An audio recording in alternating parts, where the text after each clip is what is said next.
Welcome to the Comedy MX Classic Comedy Channel. Classic as in Laurel and Hardy, our gang, Buster Keaton, and Charlie Chaplin.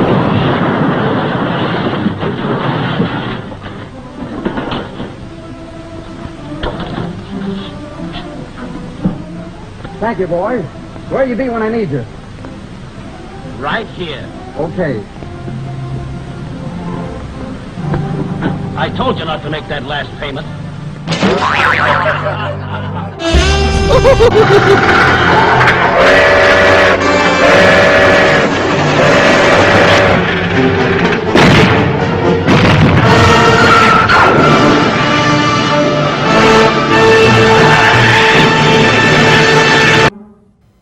Laugh out loud comedy, as in cartoons, TV shows, features galore, or the campy giant claw.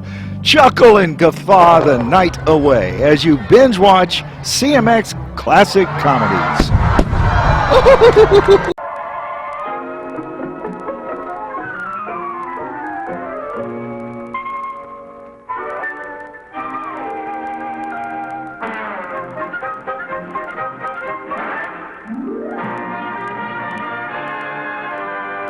You have a date with the angel, starring Betty White, Bill Williams as Gus Angel, presented by the Plymouth Dealers of America, who proudly sell and service the beautiful new Plymouth for 1957. The time, about 4 months after Vicki and Gus Angel were married. The plot, there's no business like monkey business. The main character, there's no business like monkey business.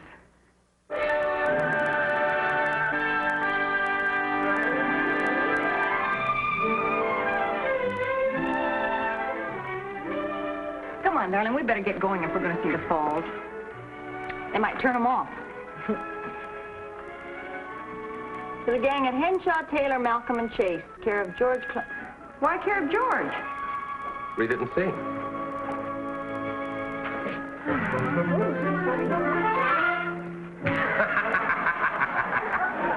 That'll pay him back for the exploding matches he gave to me. Even on your vacation. You know, if I were Mr. Taylor, I'd take a pretty dim view of this. My so-called dignified insurance staff playing practical jokes on each other. Well, Taylor's not as lenient as Mr. Henshaw used to be, but we're educating him. Oh, darling, isn't this great? Great. You have a wonderful knack for changing the subject. Mm-hmm.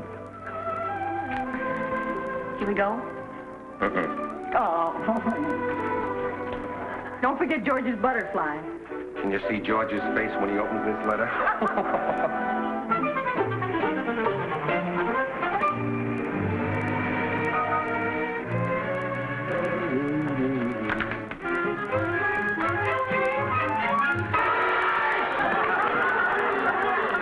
You yell? Yeah. How do you like that Gus Angel pulling a cheap trick like that on me? Well, George, you should have checked the envelope first. You know, you can feel those things through the paper. Yeah? Here, let me read that note. Dear gang, there's every animal in the world up here in Yellowstone, so we thought we'd send you one, Gus and Vicki. Hey, is Vicki in this too? Well, that's what it says. Oh. You know, George, we've got to get up a nice little reception for them when they get back. Yeah. Let me see. Hey, I'll tell you what we do. How about turning their lawn upside down? How do you do that? Well, you just cut it up in 1 foot squares and turn it over. And when they come home, all they got is roots. Nah, everybody does that. I know what Hi, we'll do. fellas. Hi, Keith. Hey, when do we go on strike? No, we were just discussing getting back at the Angels. Oh? Get a load of that. The old butterfly trick. Clemson fell for it. Oh, well, gee whiz. See, I know. Why don't we dump a load of gravel in their driveway? No, it's too expensive. The thought. I know. Where we could get... What? What? Well, go ahead. I like it already. Yeah, this is the best one yet. They say there's every animal in the world up in Yellowstone, right? Right. Well, we're going to show one they've never seen. Now, here's what we do. Geeks, Kenny, you have work in here? Yeah, why else would we be here, Mr. Taylor? Sorry. Who did the correspondence with the Lydia Blair's people? Well, I believe that was Gus Angel's account, sir. Oh. Well, it looks like I'll have to bother him the moment he gets back from his vacation. Yes, sir. Well, why didn't you tell me that Angel had sent us a letter? Oh, Mr. Taylor, don't open that, sir. Mr. Taylor, sir. Don't.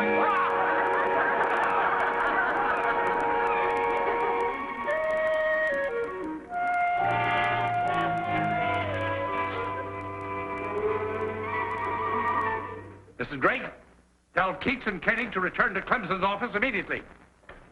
Mr. Taylor, shut up, Clemson.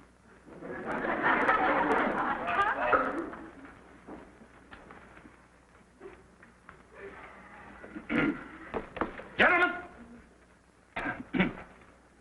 Gentlemen, for some months now, you three men, and Angel, of course, have engaged in a series of undignified and ridiculous and utterly childish practical jokes.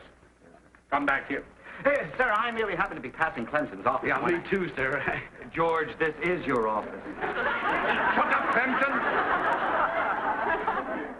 I am telling you, here and now, there will be no more practical jokes in this office. Do I make myself clear? Yes, sir. Yes, Yes, sir. sir. Yes, sir. Yes, sir. Yes, sir. That will do. Now, you all know how I dislike threats, but this is a business office, and by thunder, it's going to be operated like a business office. Yes, sir. That is all.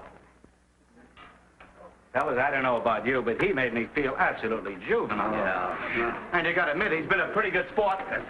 Now, what do you got in mind? Now, here's what we do.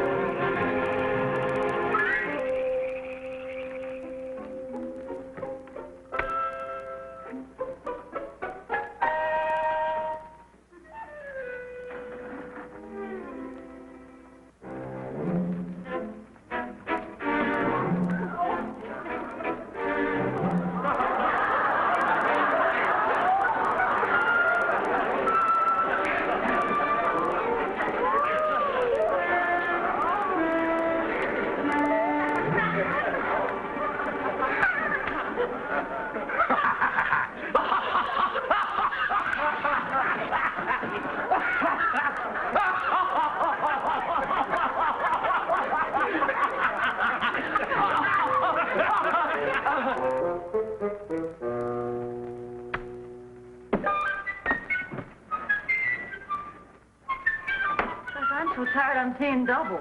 Just the same, I'm glad we drove straight through. Give us the whole weekend to rest up in.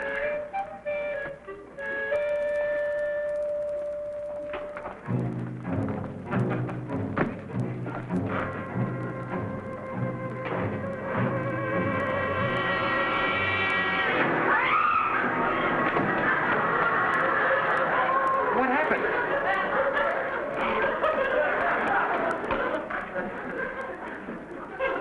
I'm all right. Oh, why'd you scream? Your butterfly came home to roost. Now, what does that mean? There's a gorilla in the bedroom.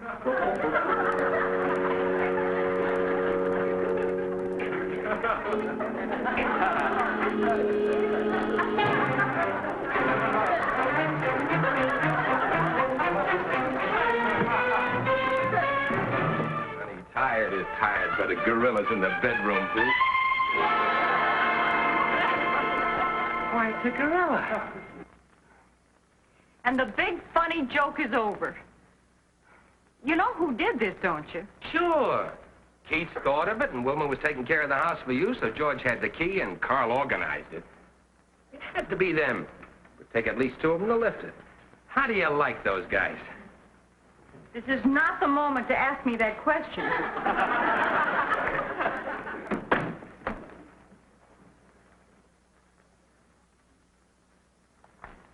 Because you're not going to go to bed without getting rid of him, are you?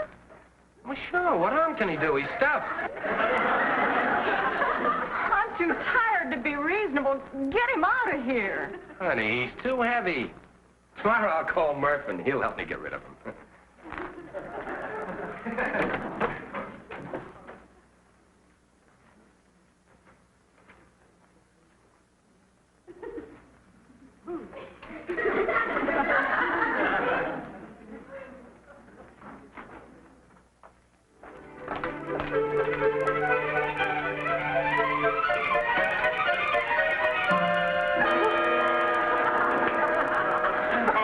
Gus, let's put this thing down. It weighs a ton. Yeah. Good morning. Me, Jane. Honey, Murph had a wonderful idea on how to get even with those guys. Now, honey, we shouldn't get Murphy mixed up in this. Well, that's what neighbors are for. Like I told Gus, these three clowns are going to expect some reaction out of you, and all you do is just nothing. Sure, they won't be able to stay away. You know darn well the three of them will be by this afternoon to see how pale and frightened we are. Well, he isn't exactly cuddly. I'd love to see their faces when you pretend that you don't know nothing about them. They'll flip. I don't mean to sound like a stuffed shirt, but hasn't this practical joke thing gone just about far enough? Well, who are you hurting? Come on, Gus, let's get him out of here. Can you get that door?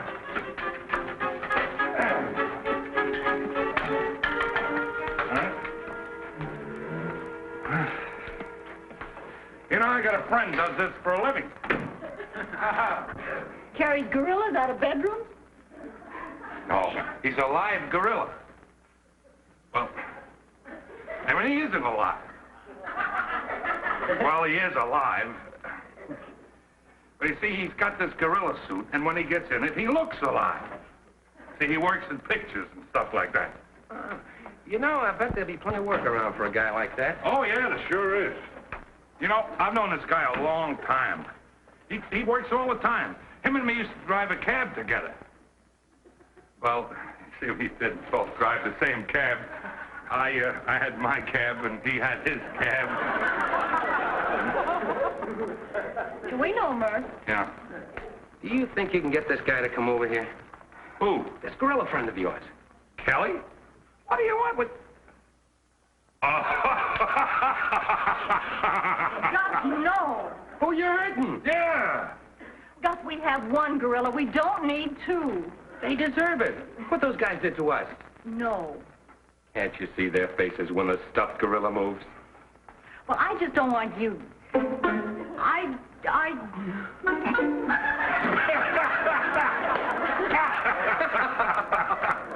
Murph, do you think you can get this fella? I'll call him right away. Now, here's what we'll do.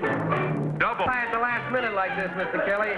Murph's done me a lot of favors. Besides, sounds like fun. Yep. Old Kelly will do a real good job for you. You sure you won't stay and watch? Oh, no. Kel's right. They wouldn't act natural with a stranger around. Well, we'll give you a scream-by-scream report. I think they're here. I'll sneak out through the patio. See you later. Come on, Mr. Kelly. Now, remember, at first we're going to pretend we don't know anything about any gorilla. Now stand between the beds where the stuffed gorilla was. What do I do when I get in the bedroom? Ad-lib. Oh, it's good to see you, boy. Well, Vicky, welcome home. How was Yellowstone? Hi, Vicky, honey. Oh, it was a Glad to see you. surprise. Well, I just stopped by to return your key, and look who I run into on the front porch. Well, I happen to be in the area, and suddenly I remembered you were about due home. Just get in today, kid? Last night. Late. Oh.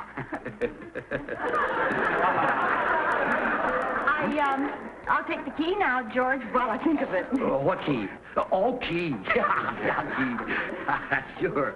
Mm-hmm. Drove right through, huh? Straight through. Never mind, George. I can get the key from Wilma. That's a funny thing. You know, I made a special trip here, too. Gee. Well, you're here now. That's the main thing. Yeah, well. Yeah. Well. Well. Everything all right when you got home? Well, sure. Why shouldn't it be? Well, no reason. I just thought there was Wilma looking after everything and all that. No reason. I must call Wilma and thank her. The place looked perfect when we came in last night. Oh, Gus, I just happened to think. I wonder if you have a black tie. Dolly and I are going to a formal dance at the country club next week. And, well, I must have mislaid mine, so I'll just go in the bedroom and borrow yours. I don't have one. You don't have one. Oh, say, Vicky, that reminds me. Wilma seems to think she left a sweater around here somewhere. She did. I found it this morning. Good, I'll get it. Here it is. What? Yeah. That's it. Oh, Gus, if the fellas will excuse you, can I see you outside just a minute? Honey, we can't be rude. Oh, no, please, go ahead. All right. We're like one of the family. Go ahead. Make yourselves at home. Sure, thank you. Do you think we put that girl in the wrong house? What's the matter with you? Can't you see what they're doing? They're just toying with us. They are? Well, they've got that gorilla stashed somewhere, and they're just trying to make us sweat. Sure. Look, you look in the bedroom, and I'll go in there.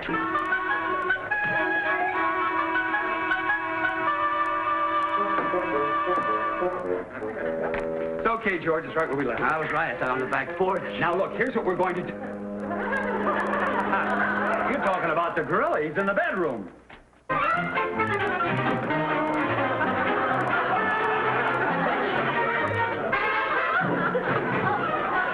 Sorry, you were right. So are you.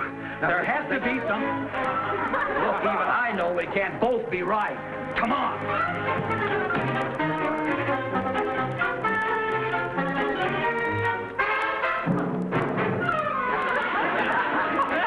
Wait a minute. You know how they do this, don't you? This room somehow connects with the service porch, and every time we charge into one room, they shove the gorilla in the other. Yeah, either that or they got some pretty shaggy laundry out there. Oh, come on, let's get this monkey out of here. He's costing us $10 a day. Yeah.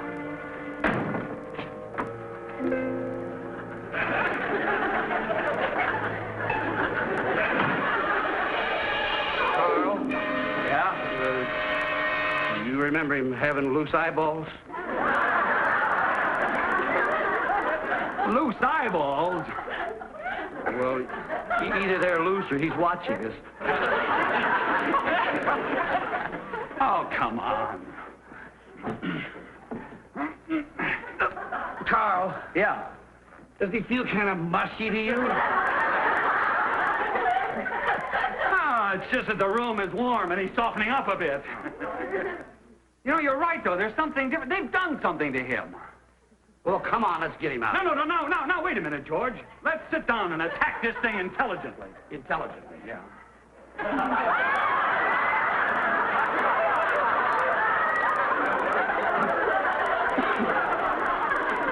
Well, the first thing is, we know we put a gorilla in here yesterday. Right. That's right. The Angels came home last night and saw that gorilla. That's right. And just a moment ago, you saw a gorilla in the kitchen. Laundry room. That's right, in the laundry.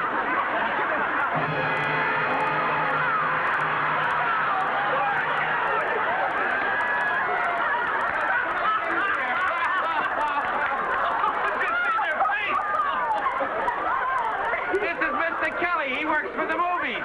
Oh, no. I had an idea there was a man. No, it's a funny gag. It's a funny gag. It's funny. When we came home last night and saw your gorilla, well, we had to do something. She slept in the other room. Who didn't? Hey, Gus, I enjoyed your butterfly. Uh-oh, wait a minute, kid. So did Mr. Taylor. We've had it. Oh, yeah. Yeah. Mr. Taylor blew his stack when he opened that envelope of yours with a butterfly in it. Oh, no. Yep, I'm afraid we're going to have to find some other little game to play at the office. He told me to warn you, Gus. I'm warned. You know, it's a shame Keats couldn't have been here to see all. The whole thing was his idea. Nah, he'll be around. It is a shame. He will? Oh, sure. He's got... Yes! Yes, Vicky! Yeah. Now, here's what we'll do. We'll get Mr... Can you stay just a little while longer, Mr. Oh, Kelly? I'd love it. All right. We'll pull the same gag we did on you, except we'll do it in the living room. And when Jim Keith sees us and he's down there he is. There he is. Now, you come in a little while and don't let him see you move. Have fun.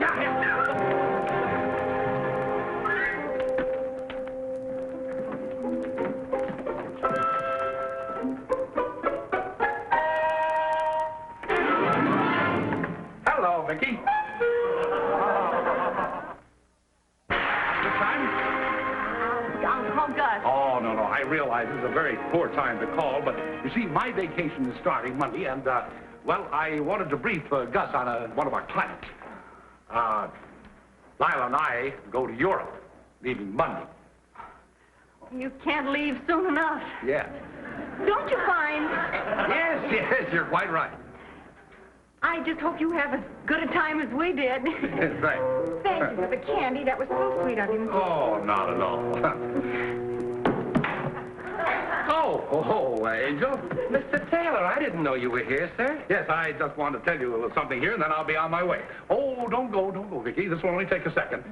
This is the Blyers account. These papers, Gus, were at my home, and I wanted you to have them before I left. Send everything to her home and nothing to the plant. And everything in trust. Well, I guess that's it. Well, I'm awfully glad you're home, and you can know how glad I am that I'm going. Oh, yes, we can. Oh, well, goodbye. Goodbye, sir. Oh, Gus, there is just one thing more. I had to give the boys quite a dressing down the other day. It's about those eternal practical jokes. Angel, they've got to be stopped. Now, you're the stabilizing influence down there, the office.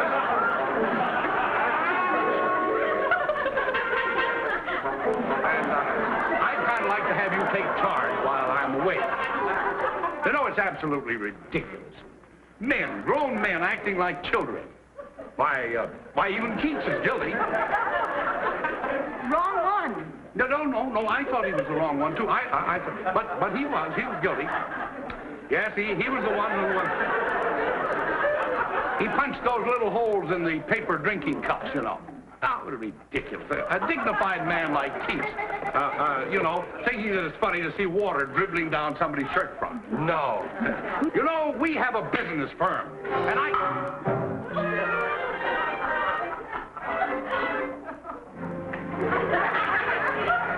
we have a business.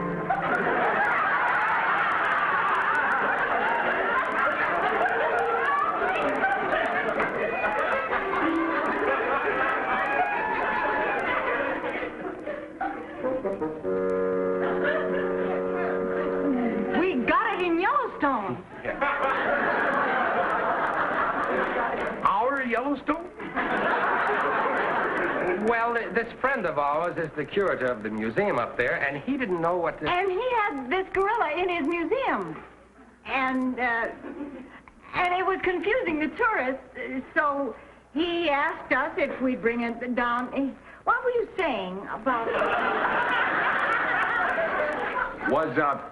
Was it here when I came in? Well, yes, he's too big for the closet, and, you want me to deal directly with Miss Blyers, sir? Yes, yes, Gus. You see, you're the only one that can... Yeah, but he's not indigenous to Yellowstone. Well, that's what was confusing the tourists. Offhand, I would say that your Yellowstone friend is imposing upon you. Well, we're going to get him out of here the minute we can. Well, Lila and I are booked on for Liverpool on one of the big steamers, and you know, I'm just old-fashioned enough to, or maybe I'm just old enough to think that an ocean voyage is the only voyage. Yet I may be old-fashioned, but I always say that an ocean voyage is the only voyage.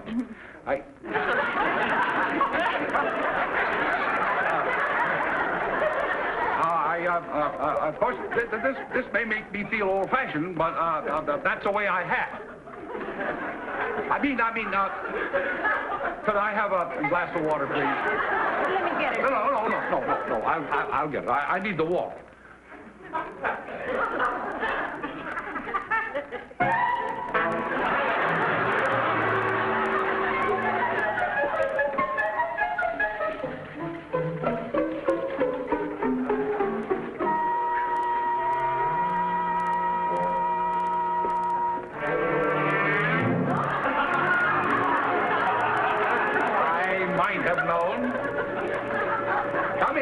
come in, come in. Well, how appropriate. Now we have a two-headed friend. Gentlemen, Mr. Taylor. shut up, Vincent. Now, which one of you would like to explain this childish nightmare? Well, you see, sir, Keith Clemston and I, well, we rented that gorilla with the idea of stashing it in the Angel's bedroom so that when they came home tired from their vacation, they'd... I know. That's the funniest thing I ever heard of. Well, we kind of thought it was a gag. Isn't it? Yeah. And when we found the gorilla, I thought of Mr. Kelly here, and he was kind enough to Come over and scare them. What else? Well, then when we found out Jim Keats was coming over, we thought it'd be funny. All right, all right. This is exactly the childish nonsense I've been talking about. Now, today is Saturday, and technically you're on your own time, but Did you say Jim Keats was coming over here? Well, yes, sir. That's what started all the trouble. When the doorbell rang, we thought... Mr. Taylor, no. Now, here's what we'll do.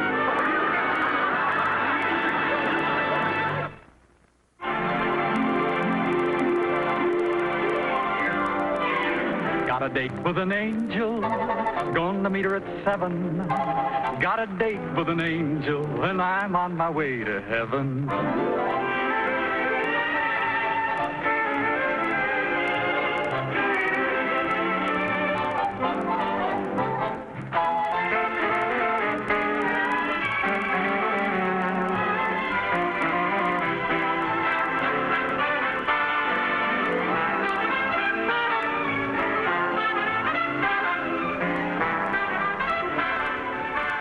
Ladies and gentlemen, your Plymouth dealer invites you to watch the Lawrence Welk program Top Tunes, and you tell it on the same network. And the dramatic show Climax every week on another network. Tom Kennedy speaking. Good night, everybody.